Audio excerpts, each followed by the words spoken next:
Giant ओकरा tree Visapur नामक गांव में परम शिवम करके एक आदमी स्कूल की फाइनल एग्जाम के बाद से पढ़ाई बंद करके ये वो काम करते हुए अपनी माँ को पाल रहा था। उसके पिताजी 2 साल पहले फैक्ट्री में दुर्घटना से मरने से उनको 2 लाख रुपए का कंपेंसेशन करके मिलते हैं। वो पैसे कितने भी हिसाब से संभाल कर खर्चा किए तो भी खत्म होने के कगार पर थे। इससे वो लोग अपने घर के पीछे के बगीचे में अच्छे से सब्जी भाजी लगाकर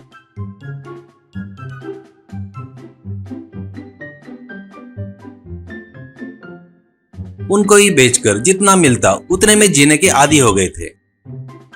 बेचारों के बगीचे का गेट बरोबर नहीं रहने से रास्ते से जाने वाले जानवर अंदर आकर बगीचे के सब्जियां भाजी खाकर चले जाते थे। वो कितना भी उनको रोकने की कोशिश किए तो भी वो जानवरों का तहस नहस रोक नहीं पा रहे थे। वो तहस नहस जिस तरीके से करते थे वो देखकर वो हमेशा दुखी होते थे।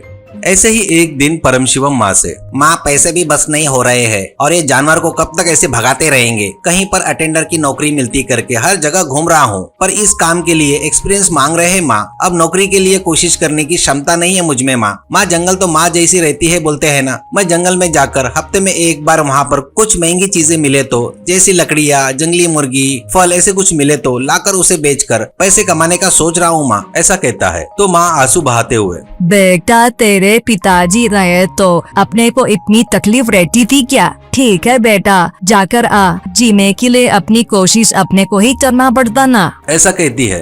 परम शिवम एक कुल्हाड़ी लेकर जंगल की तरफ निकलता है। जंगल में घूमते हुए जंगल में कुछ अच्छा मिलता करके इधर उधर देखते हुए घूम रहा था। परम शिवम जंगल के बहुत अंदर चला गया था। तभी उसको जोर से मोटी आवाजें आती है, आवाज सुनाई देती है। इससे वो जिधर से आवाज आई उधर जाता है। जैसे वो धीरे धीरे आगे बढ़ता है तो वैसे ही बड़ी आवाजें से कोयल चिल्लाने की, बकरिया की मैं करने की चिल्लाने की, बिल्ली की जोर से चिल्लाने की आवाजें सुनाई दे रही थी। ये सब बड़ी उत्सुकता से देखने के लिए इधर उधर परम शिवम जाता है। तो वहां जाकर देखता है तो एक सुंदर सी कुटिया, उसके सामने एक पेड़ के नीचे मुनि आंखें बंद करके ध्यान लगाकर तपस्या में लीन होकर थे। उनके आजू बाजू बहुत बड़े साइज में गाय, बकरियां, पेड़ पर रहने वाले पक्षी और मामूली बिल्लियां भी इधर उधर घूम रहे थे। ऊपर से वो बिल्लियां शेर जितने बड़े थे और म्याऊ म्याऊ करके चिल्ला रहे थे। बड़े साइज के कबूतर तो जमीन से उड़ते वक्त उनके पंखों की आवाज से धूल उड़कर पेड़ भी हिल रहे थे और रपा रप करके आवाज आ रही थी। उन पक्षियों को, जानवरों को देखकर परम शिवम को डर लगता है। तो वो सीधे मुनि के पास जाकर स्वामी जी बचाओ करके चिल्लाता है। वो धीरे से आंखें खोलकर, कौन हो बेटा तुम, जंगल में इतनी अंदर तक आ गए, ऐसे कहते हैं। परम शिवम उनको हाथ जोड़कर, स्वामी जी मेरे माँ को पालने के लिए वहाँ पर बहुत से लोग हैं, फिर भी हमारी कोई मदद नहीं करता। जीना मुश्किल हो गया है, इसलिए जंगल में आया हूँ स्वामी जी। यहाँ पर सब अजब गजब है। यहाँ आपको छोड़कर सभी पशु पक्षी इतने बड़े आकार में है। ऐसा क्यों स्वामी जी? मुझे कुछ समझ में नहीं आ रहा है। मेरी शंका का थोड़ा निवारण करते क्या स्वामी जी? ऐसा कहता है। मुनि हंसकर, यहाँ बहरे नदी के पानी का महत्व है बेटा। ये वो पीकर कोई भी जीव भारी और बड़ा आकार में हो जाता है। ये किसी गंधर्व ने दिया सो आशीर्वाद है उस नदी को, कहकर हंसता है।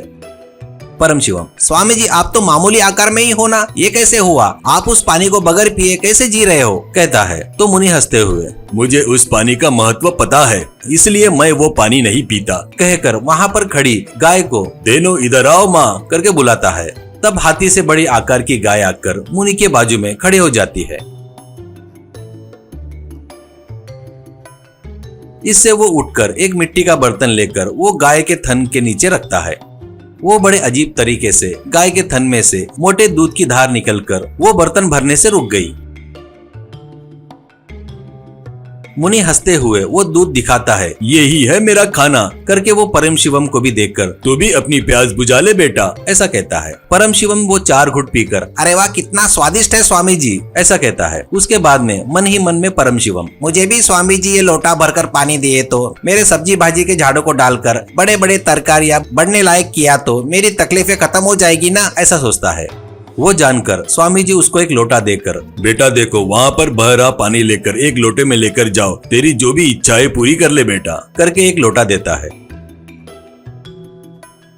परम शिवम तुरंत खुश होकर उस लोटे में पानी भरकर अपने घर का रास्ता पकड़ता है।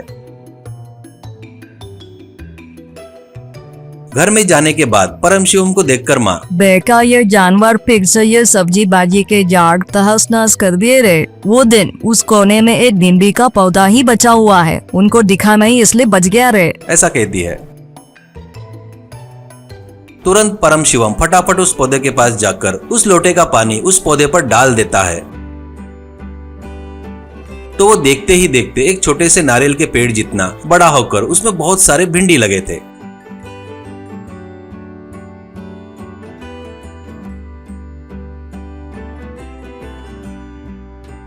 ये सब माँ बड़े आश्चर्य से देखते हुए खड़ी थी। परम शिवम एक सीढ़ी लगाकर बड़े बड़े भिंडी तोड़कर बहुत सारे नीचे डाल रहा था। नीचे बड़े बड़े भिंडी का ढेर बन गया था। अब परम शिवम रोज उस भिंडी को मार्केट में ले जाकर बेच रहा था और बहुत पैसा कमा रहा था। बहुत दूर दूर से लोग आकर उस भिंडी के झाड़ को रोज देखते थे